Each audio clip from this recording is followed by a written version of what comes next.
Have you ever felt like your mind just won't stop, as if you were living on constant alert? That's called anxiety, and I know how suffocating it can feel. But take it easy. You don't have to live like this, because I'm here to help. Welcome to the Office Mind Code channel.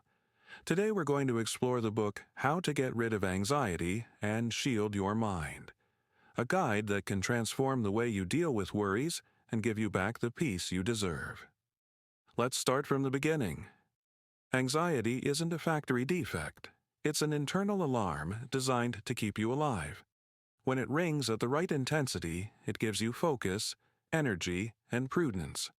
When it blares nonstop, life shrinks, the mind races, and the body tightens. To begin shielding your mind, understand the mechanism without drama. The brain is a compulsive predictor. It hates uncertainty and, faced with gaps, invents threats to prepare you. Your body obeys the command: shorter breathing, a faster heartbeat, tense muscles, digestion on pause. That package was useful on the savannah and still is in emergencies, but in everyday life it turns into a tiring siren. You don't need to eliminate the alarm. You need to adjust the volume and teach the system to tell the difference between a yellow light and a red one. This is where 3 keys come in. Notice without fighting, act on what you control, and train responses that signal safety. Noticing means observing what is happening right now with curiosity. Acting means choosing a tiny step that moves life forward despite the feeling. Training is repeating, for a few minutes a day, bodily and mental practices that tell your brain, "I've seen this signal, I'm safe, I can go on."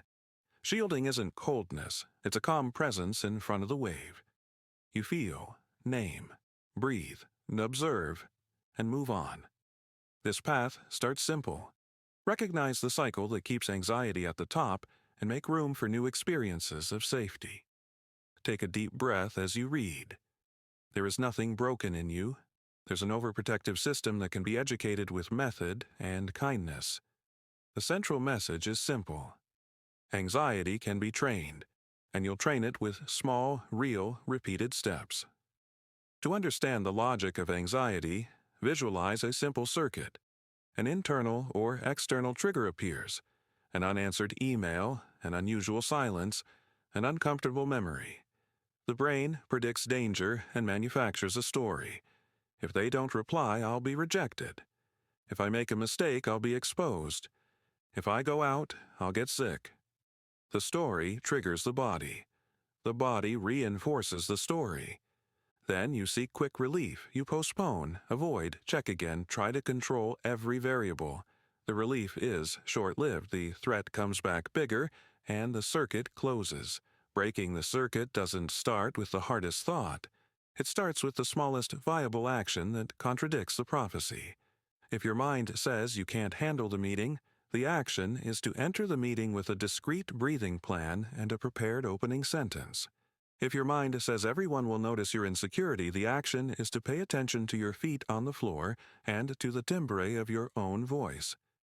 Each time you go through the situation with bodily support and focus on what you control, you create a piece of evidence for safety. The sum of those pieces retrains the alarm system. Another crucial point: anxiety grows on a diet of too much coffee, too little sleep, screens at night, and excessive comparison. This isn't moralizing. It's physiology and attention.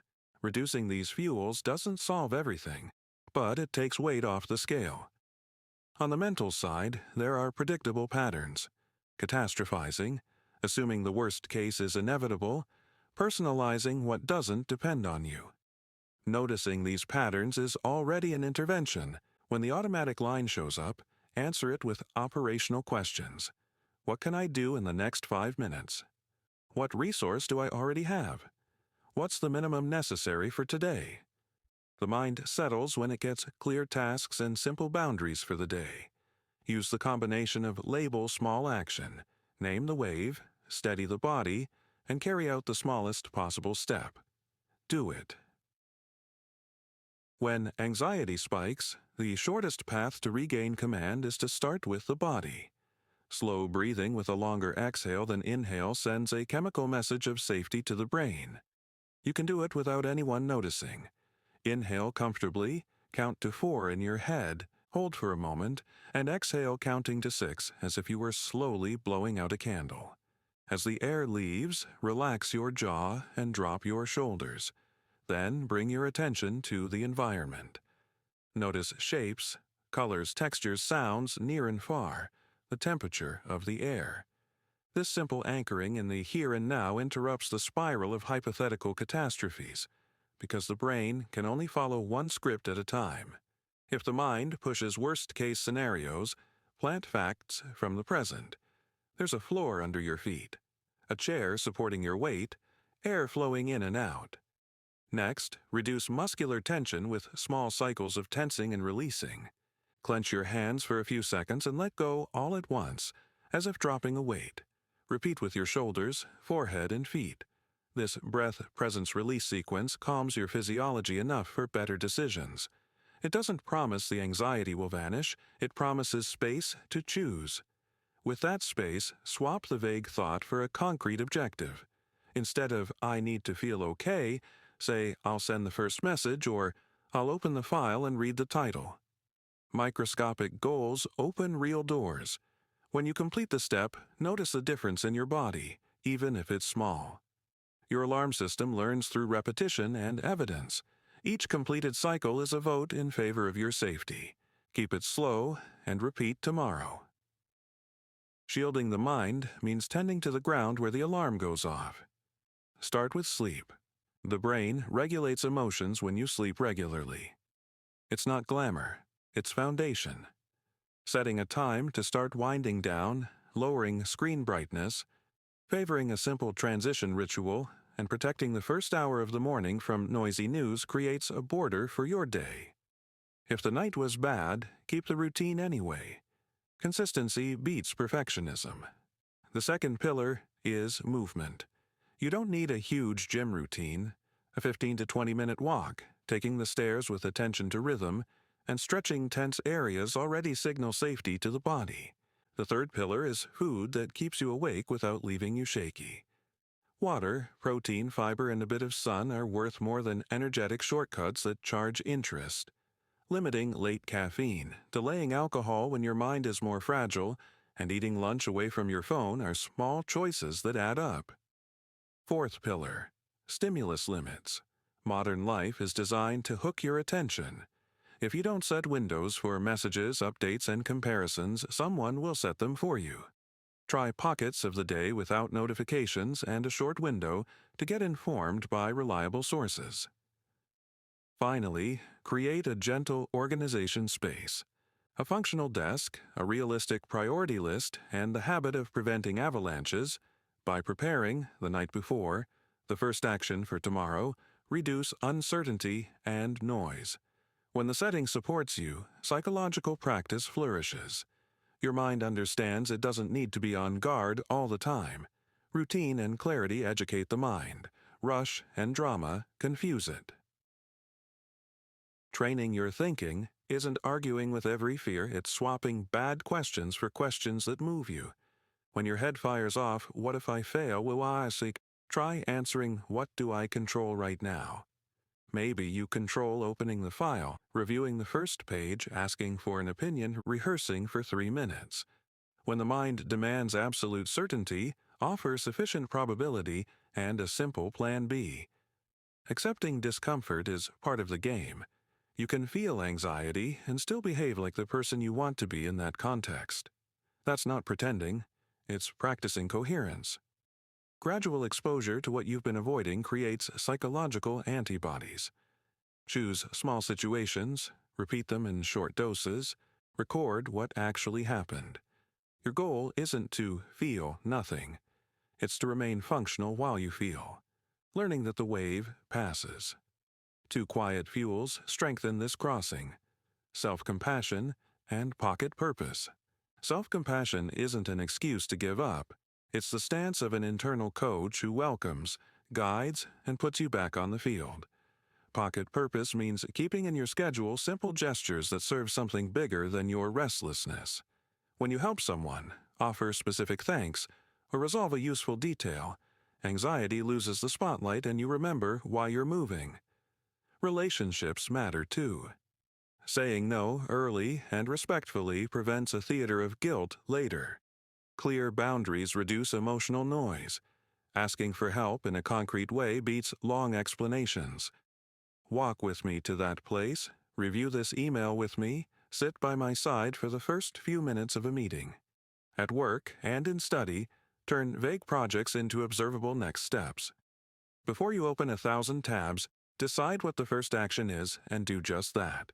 Start light and keep going. To consolidate, imagine a simple week of training. On the first day, you observe your patterns without judgment, name the signals, and choose an honest support phrase to remember throughout the day. On the second, you practice breathing with a longer exhale and small sensory anchors when you notice acceleration. Like feeling your feet support, noticing 3 sounds, and returning to what you were doing. On the third day, you write down worries at a set time and convert fears into measurable next steps. On the fourth, you protect sleep as a health priority, reducing light and noise before bed. On the fifth, you move your body in whatever way is possible, paying attention to your rhythm and the contact of your feet with the ground. On the sixth, you face a situation you've been avoiding in a microscopic, repeated dose, recording what really happened. On the seventh, you review what worked, shrink inflated goals, repeat what helped, and reinforce one key habit to keep the following week. Along the way, mistakes count as data. Relapses don't cancel progress.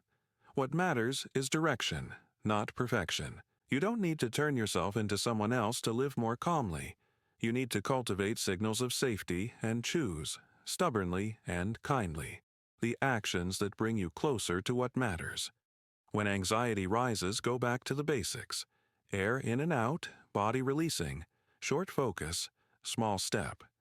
If symptoms are intense, frequent, or come along with deep sadness, thoughts of death or substance use, seek a professional evaluation. That move is part of shielding, not a certificate of weakness. Over time, you'll notice you can feel and act at the same time, that the wave passes faster, that the day goes better. A shielded mind isn't a mind that never fears. It's a mind that trusts its own capacity to make it through, one moment at a time. Start where you are, with what you have. Breathe now, look around, choose a 5-minute action, and do it. That tiny vote, repeated today and tomorrow, builds your bridge. Go now. So, did you notice how small changes can already reduce anxiety and bring more lightness to your life? If this content makes sense to you, don't forget to hit like and share it with someone who needs to hear this too. Here on the Office Mind Code channel, we'll keep going together on this journey to strengthen the mind and gain more calm. See you next time.